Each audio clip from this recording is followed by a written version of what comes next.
여러분, 다음에 보이는 이곳이 어디인지 여러분도 혹시 아시겠는지요? 지금 보시는 것처럼 수많은 사람들이 모여 있는 것인데요. 자, 과연 이들은 여기서 뭘 하고 있는 것일까요? 지금 보시는 이곳은 어디냐면 서울 여의도 광장의 모습입니다. 1973년 5월 30일부터 6월 3일까지 5일간 이곳에서 빌리그람 목사님을 모시고 바로 여의도 전도 대회가 있었습니다. 5일간의 일정 동안 그곳에 얼마나 많은 사람들이 모였을까요? 총 무려 440만 명이 운집을 했었다라고 합니다. 젊은 시절 그곳에 함께하는 그 역사상 최대 규모의 그 집회 현장에 갔다가 큰 은혜를 받은 많은 사람들이 있었습니다. 그곳에서 하나님을 만나고 성령 하나님의 은혜를 체험한 많은 분들이 계십니다.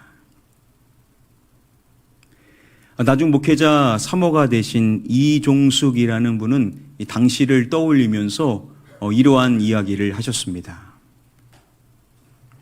정말 말씀이 폭포수같이 가슴으로 쏟아졌어요. 여러분이 앉아 계신 그 자리에서 예수 믿기로 작정하는 분들은 일어서라고 하겠습니다. Stand up. 구원의 초청 시간에 예수 믿기로 작정하시는 분 그 자리에서 일어나십시오 하고 목사님이 말씀하시면 우르륵 일어나셨어요.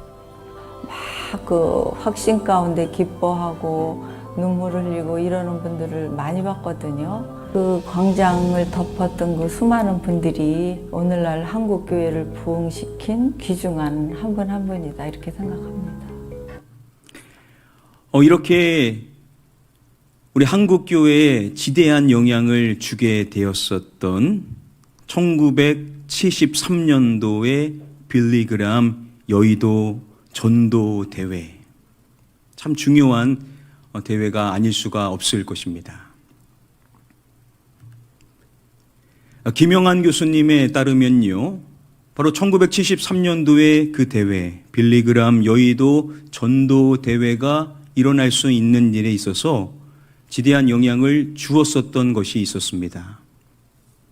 그것은 약 3년 전인 1970년도에 미국에서 일어난 일이었는데요. 자, 과연 그것이 무엇일까요? 무엇이 우리 대한민국의 한국교회에 지대한 영향을 미치게 된 것일까요?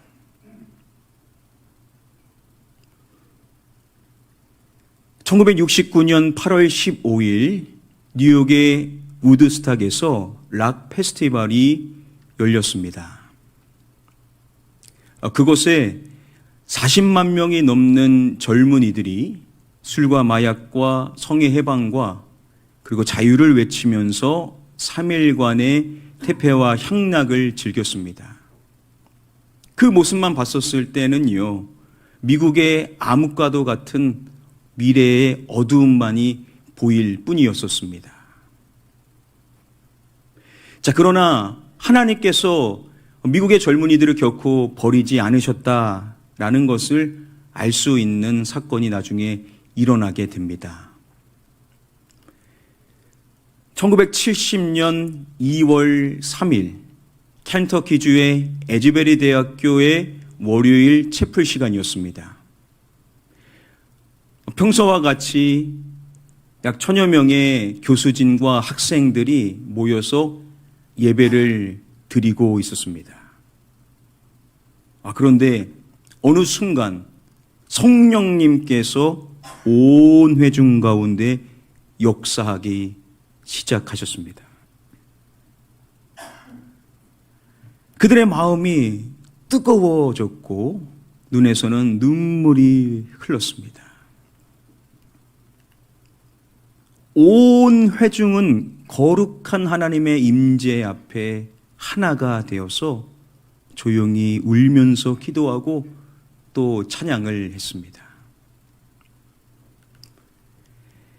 그런 성령님의 강한 임재 속에서 이 채플이 끝난 후에도 학생들은 자리를 뜨지 않았고 그곳에 계속 남아서 기도하고 찬양하며 예배를 이어갔습니다. 이 부흥의 소식이 각 지역 신문과 방송을 통해서 순식간에 미 전역에 퍼져나가게 됩니다. 그리고 미국의 많은 영적 각성을 사모하는 대학들이 이 에즈베리 대학의 교수님들과 학생들을 초청합니다. 그래서 그들이 가는 곳마다 동일한 성령님의 역사와 이제 부흥이 일어나게 됩니다.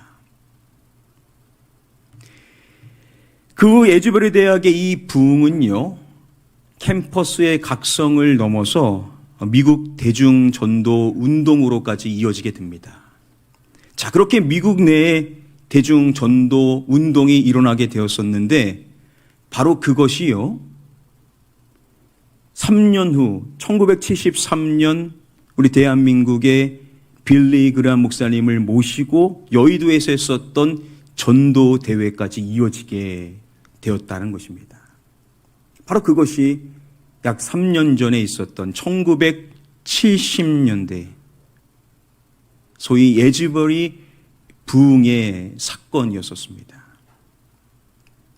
그 미국의 켄터키 시골의 작은 마을의 에즈베리 대학의 학생들에게 성령님이 임하셨고 그들의 삶이 바뀌고 예배하고 간증하며 복음을 전했었던 이러한 움직임이 어디에까지 영향을 미치게 됐냐면 바로 대한민국에 440만 명이 모여서 함께 말씀을 듣는 그 현장이 일어날 수 있는 데까지 영향을 미치게 되었다라는 것이죠. 그러니까 이 성령님이 역사하신다라는 것은 앞으로 어떠한 일이 일어날지 우리는 예상하기 힘들 만큼 하나님의 놀라운 일하심이 드러나게 된다라는 것이겠죠. 자, 그리고 여러분, 이제 시간이 흘러서 2023년도에 이 에즈베리 대학교에 다시 한번 하나님의 놀라운 역사가 나타나게 된 것입니다.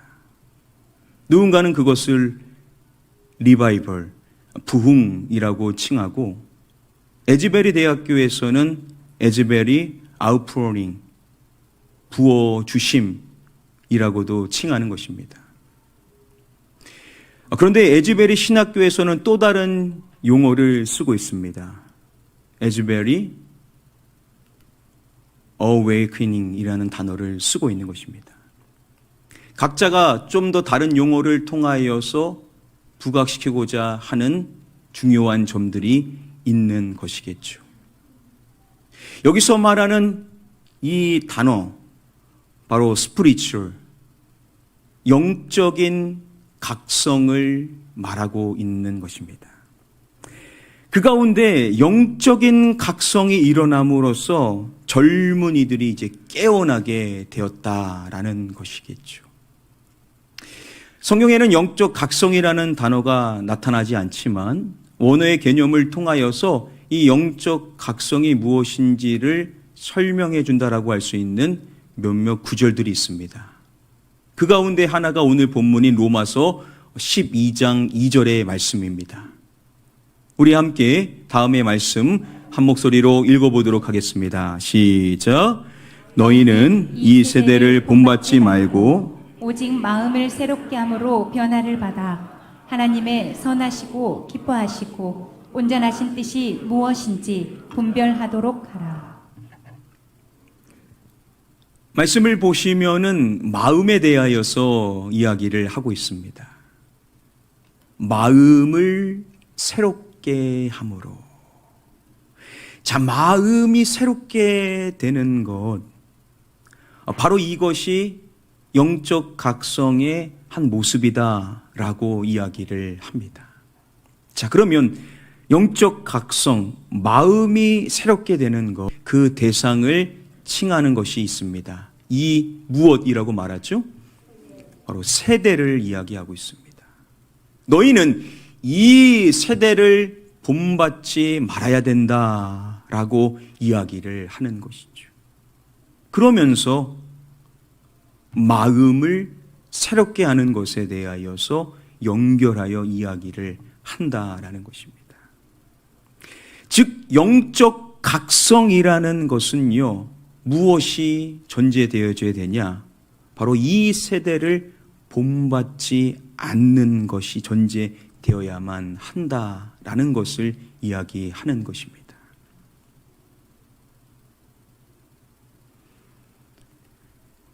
(1970년 2월 3일) 그 켄터키주의 에즈버리 대학에서 월요일 채플 시간이 있었을 때, 그때 학감이신 분이 간증을 하게 되었고, 그 이후에 준비되어지지 않은 순서가 생기게 됩니다.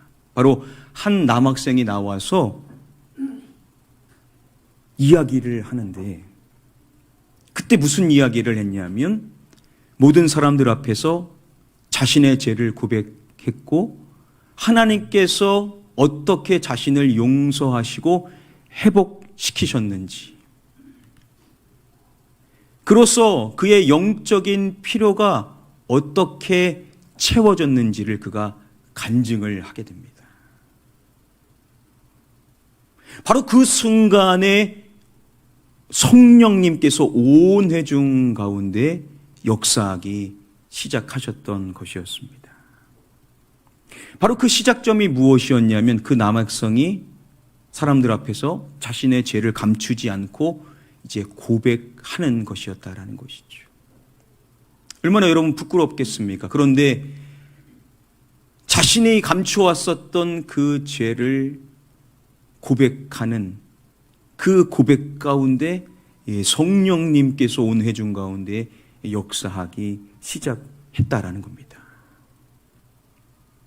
그 후 어떻게 되냐면, 계속해서 학생들이 올라와서 마치 제단 앞에 마음을 토하는 것처럼 자신의 죄를 고백하고 회개를 했습니다. 그 남학생을 시작으로부터 다른 학생들 역시도 그동안 감춰왔었던 자신의 죄를 이제 고백을 하였던 것입니다. 그들이 고백하는 죄의 내용들은 다 다양했었을 것입니다. 그런데 거기서 나왔던 내용이 또 뭐가 있었겠습니까? 당시 세대가 아무렇지 않게 즐기며 자신의 삶 가운데 누리고 있었던 것들. 이 세대가 그것이 잘못된 것인지 모르고 마치 이 세상이 영원한 것처럼 여기면서 향락에 빠져 있었던 부분들에 대한 것들도 있었습니다. 바로 이 세대를 본받았었던 것이었던 것이죠. 자, 그런데 그러한 것들을 회개하기 시작했었던 것입니다. 자, 그러면 시간이 흘러서 2023년도에 영적 각성 가운데는 어떠한 모습이 있었을까? 조금 모습은 다르지만 한 뉴스에서 이러한 이야기를 해주었습니다. 예배 후 한 학생이 자신의 죄에 대해 고백하였고, 그 후 분위기가 바뀌었다. 그리고 예배가 계속 이어졌다. 2023년도에도 학생이 자신의 죄를 고백했다라는 것입니다. 그리고 그곳에 있었던 수많은 사람들이 하나님 앞에 자신의 죄를 고백하고 새로운 삶을 결단하는 다짐을 하게 됩니다. 다른 많은 사람들 역시도 무엇을 고백했냐면 그동안 감추고 살아왔었던 자신의 죄를 고백했었던 것입니다. 어떠한 고백들이 있었을까요?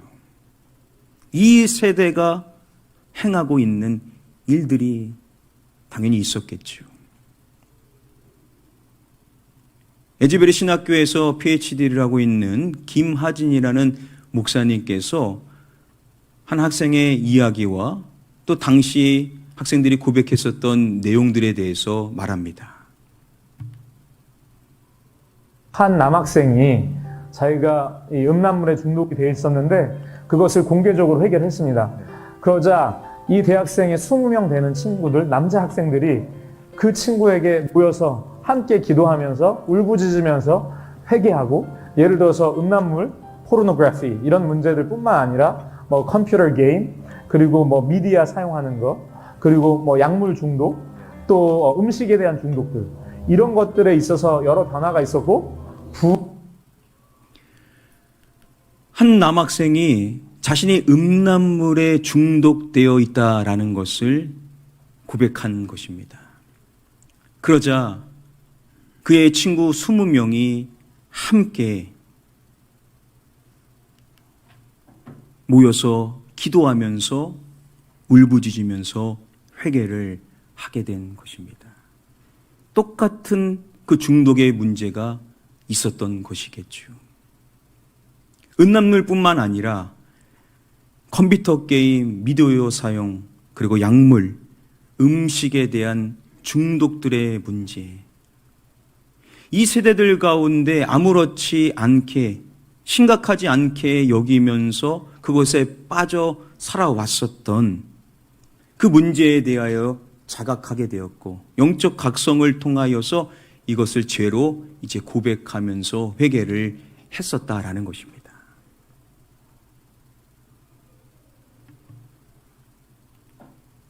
한 시사 프로그램에서 우리나라 사회를 칭할 때 이렇게 칭했습니다. 중독 사회라고 칭했습니다. 자, 그러면서 3부에 걸쳐서 방영을 했는데요. 1부는 바로 알코올에 대한 중독이었습니다. 젊고 멀쩡해 보이는 알코올 중독자들의 나라, 그게 우리나라다라고 칭했습니다. 제가 한번 깜짝 놀란 적이 있었는데요. 병원에 갔다가 이제 주사를 맞으려고 이제 알코올 솜으로 이렇게 문지르는데 제가 빨갛게 바로바로 막 일어나는 겁니다. 그랬더니 그 젊은 간호사분이 술 안 드시나 보다라고 이렇게 이야기를 했었을 때 옆에 있었던 아내가 한 번도 안 드셔보셨어요 라고 그렇게 이야기하자 이분이 바로 했었던 말이 뭐냐면 부럽다. 그래서 저 깜짝 놀랐습니다. 전혀 안 그러시고 아주 멀끔해 보이시는 여성분이셨는데 아무도 그러한 문제가 있었던 것이 아니었을까. 근데 오늘날 우리 한국 사회에 젊어 보이고 멀쩡해 보이는데 알코올을 의지하지 않으면 잠을 못 청하는 분들이 많다라고 합니다. 그리고 2부에서 말했던 것은요, 도박 중독이었습니다. 여러분, 이 도박 중독이 요즘 얼마나 심각하냐면 우리 아이들조차도 이 도박에 노출되어 있다라고 합니다. 온라인을 통하여서 아이들이 수많은 돈을 가지고 도박을 한다라는 겁니다. 저도 이 내용 보고 깜짝 놀랐습니다. 3부에서 말했던 것은 숏폼, 짧은 영상에 대한 중독이었습니다. 이것이 디지털 마약인가 라고 할 만큼 요즘 많은 사람들이 이 영상에 중독되어져 있어서 멈추지 않고 계속 그것을 봐야만 마치 자신이 깨어있는 것처럼 여기는 경향이 있다라는 겁니다. 여러분, 이렇게 오늘날 우리 한국 사회가 중독 사회와 같다라는 것인데 문제는 사람들이 이 심각성을 모른다라는 겁니다. 그 프로그램에 출연했었던 분들도요, 자기가 이게 중독인지를 모르는 분들이 대다수였습니다. 근데 진단받는 게 다 중독이라는 겁니다. 왜 그런가? 물론 많은 이유가 있겠지만 이 세대가 그렇다라는 것이죠. 주변에도 많은 사람들이 다 그렇게 살더라는 겁니다. 내 친구, 내 가족, 내 주변에 있는 사람들도 다 그렇게 살고 있더라는 것이죠. 자, 그런데 아무리 다수의 사람들이, 이 세대 사람들이 그렇다 하더라도 자, 우리 믿음의 사람들을 향하여 말씀하는 것이 너희는 이 세대를 무엇하지 말라라고요? 본받지 말아야만 한다라는 것이죠. 다 그렇게 살아도 우리 믿음의 사람은 그런 것을 본받지 않아야 한다라는 겁니다. 자, 물론 이 자리에서 여러분들 오해를 하지 않으셨으면 좋겠습니다. 혹시 그러한 어려움을 갖고 계신 분들을 마음을 불편하게 하려는 것이 결코 아닙니다. 여러분들의 마음을 괴롭게 하려고 이 말씀을 드리는 것이 아닙니다. 혹시 여러분들의 주변 분들이 이러한 어려움을 갖고 계신다라고 한다면 절대 뭐라고 말씀하지 마십시오. 여러분들이 말해봤자 더 거기에 빠질 가능성이 더 커집니다. 말해서 될 거였으면 진작 더 말했어야 되겠죠. 말해도 여러분 거의 소용이 없습니다. 이것은요, 영적인 부분으로 해석을 해야 된다는 겁니다. 사도 바울이 말하는 것이 뭡니까? 이것을 새롭게 해야 된다는 것이죠. 뭐요? 마음을 새롭게 해야 된다는 겁니다. 마음을 새롭게 해야 될 부분이라는 것이죠. 바로 영적 각성이 일어나야만 이 부분에 대한 문제의 심각성을 깨닫게 되고 거기서로부터 자유해질 수 있는 시작점이 시작되는데, 그게 옆에 있는 사람이 아무리 말한다라고 해결될 부분이 결코 아니라는 것이죠. 스스로가 마음이 새롭게 됨으로써 영적 각성이 일어나야만 그 문제에 대한 문제의식을 갖고 거기서부터 이제 자유해질 수 있는 시작이 발단될 수가 있다라는 것입니다. 여러분, 각성이라는 단어, 이 각성이라는 단어를 찾아보면 세 번째 뜻으로 이러한 설명을 해줍니다.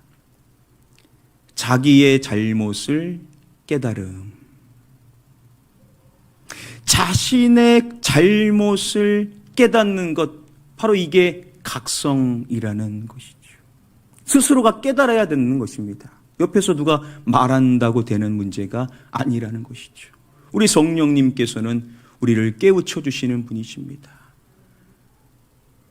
우리를 깨우쳐 주실 때 내 안에 영적 각성이 일어나게 됨으로써 내 삶 속에서 나의 그릇된 모습이 무엇인지를 인식하게 해주신다는 것이죠. 참 성령님은 좋으신 분이셔서 결코 강압적으로 하지 않으십니다. 우리를 기다려주시고 우리를 격려해 주시고 우리를 이끌어 주심으로써 우리가 그것을 깨달을 수 있도록 우리를 인도하여 주실 줄 믿습니다. 여러분들 주변에 혹시 이러한 어려움을 갖고 계신 분들이 계신다면 말씀하지 마시고 묵묵히 기도해 주시기를 부탁을 드립니다. 그리고 그러한 어려움을 당사자가 갖고 계신다라고 한다면 여러분들은 기도 각자가 또 하셔야 돼요. 하나님, 특별히 성령님, 저를 도와주십시오.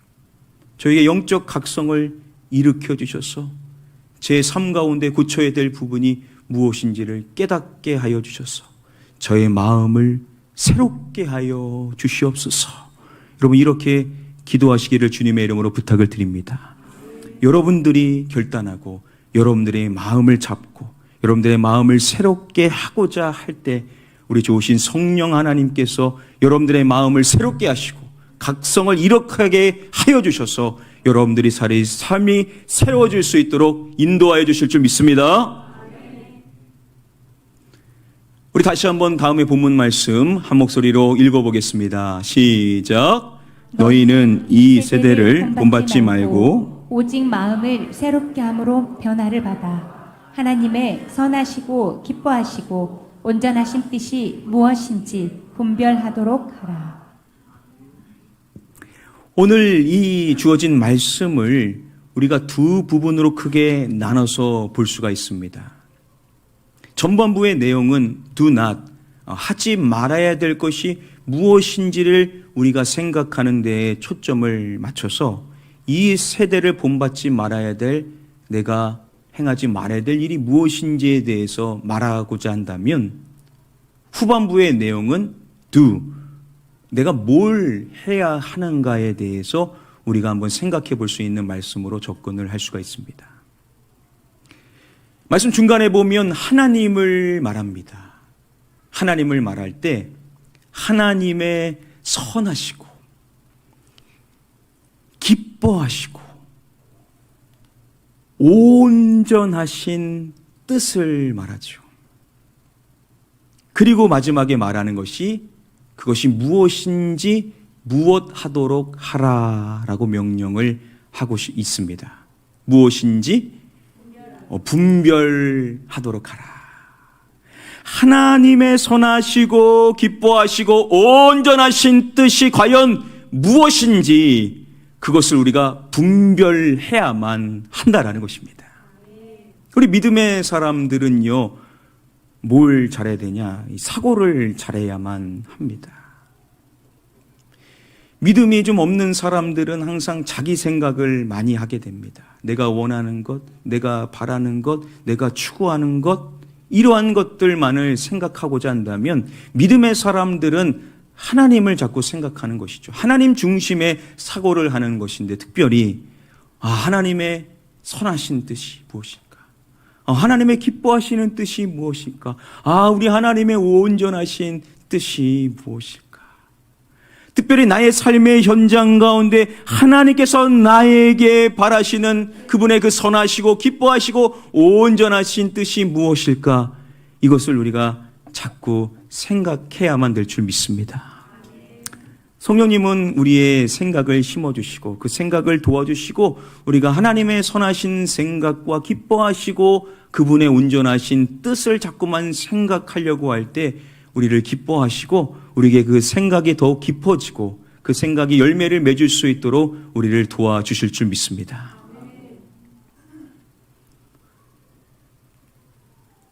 에즈베르 대학 신학교에 교수로 활동하고 계시는 브래드 존슨이라는 교수님이 계십니다. 이 교수님이 자신의 삶과 관련하여서 찾아온 변화에 대한 고백을 하셨습니다. 우리 준비된 영상 함께 잠시 보시도록 하겠습니다. I found that there are areas in my life that I use not for evil, but not for good.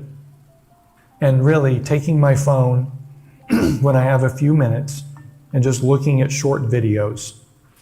They're not bad videos, but I could be using my time differently. And I realize now that the world has had a lot of grip on me. Not necessarily bad things, but things that aren't God's first and best will for my life. Things that don't build me up. In the evenings at our home, instead of just sitting down at the end of the day and watching TV, I've decided to surrender that ground to God. Wow. I've turned to reading scripture or watching worship music or reading a book that's edifying and inspiring.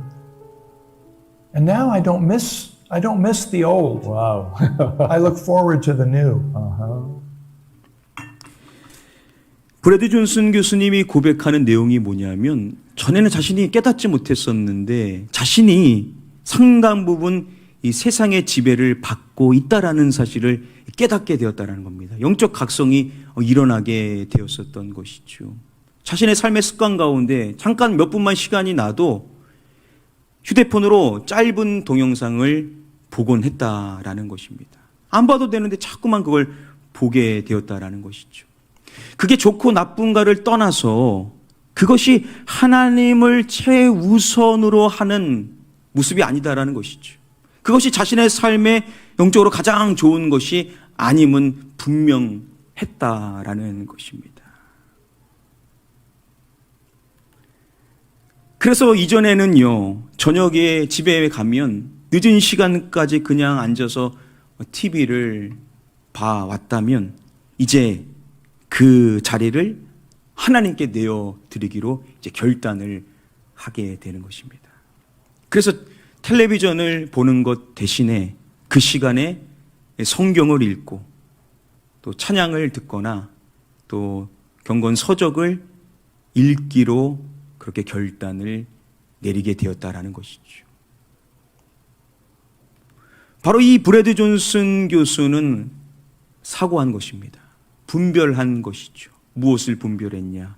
하나님의 선하시고 기뻐하시고 온전하신 뜻이 무엇인지를 이제 분별하게 된 것이죠.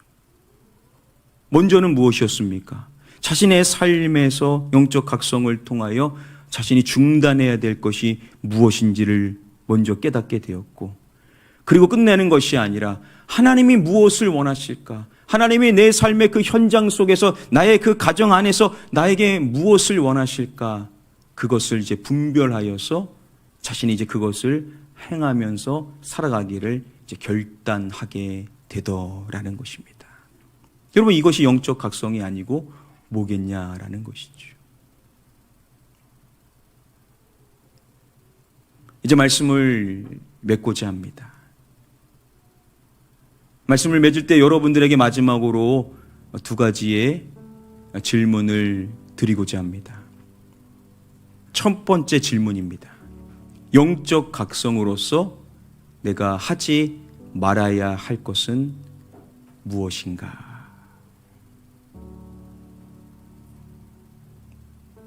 두 번째 질문입니다. 하나님의 뜻을 위해 내가 해야 할 것은 무엇인가? 다른 분들에 대한 것 생각하지 마시고 여러분들 자신에 대한 답을 생각하시면 되겠습니다. 나도 영적 각성이 필요한데 내가 오늘부터 좀 줄여야 되고 또 이제 끊어야 될 것이 있다면 과연 그것이 무엇일까? 나도 하나님의 뜻을 이루며 살아야지. 그것을 위하여 내가 새로운 마음으로 시작해야 될 것이 있다면 그게 무엇일까? 많은 것 생각하지 마시고 내가 하지 말아야 할 것 한 가지, 그리고 하나님의 뜻을 위해 내가 해야 할 것, 다시 새로운 마음으로 내가 집중해야 될 것 한 가지씩만 여러분들이 생각을 하시면 되시겠습니다. 지금 생각해 보십시오. 나중에서 생각하겠다 하지 마시고 지금 이 자리에서 한번 생각해 보시기를 바랍니다.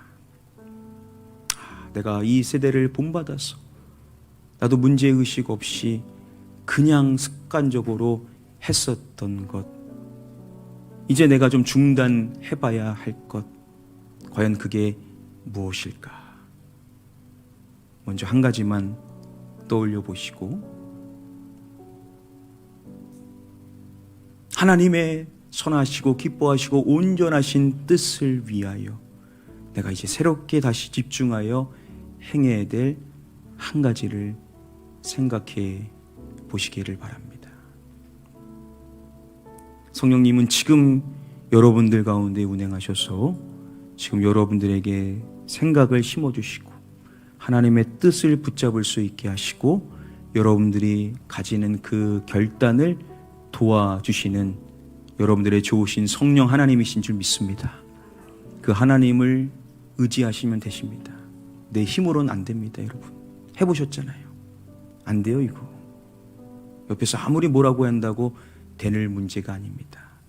내 안에 영적 각성이 일어나야 된다는 것이죠. 마음이 새로워져야 된다는 것이죠.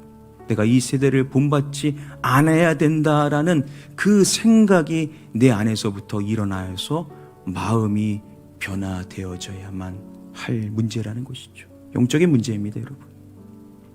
그리고 하나님이 선하시고 기뻐하시고 온전한 뜻이 무엇일까? 하나님이 나를 향하여서 바라고 원하시는 것이 무엇일까? 그것을 생각하면서 그것을 이루기 위하여 나는 무엇을 해야 될까?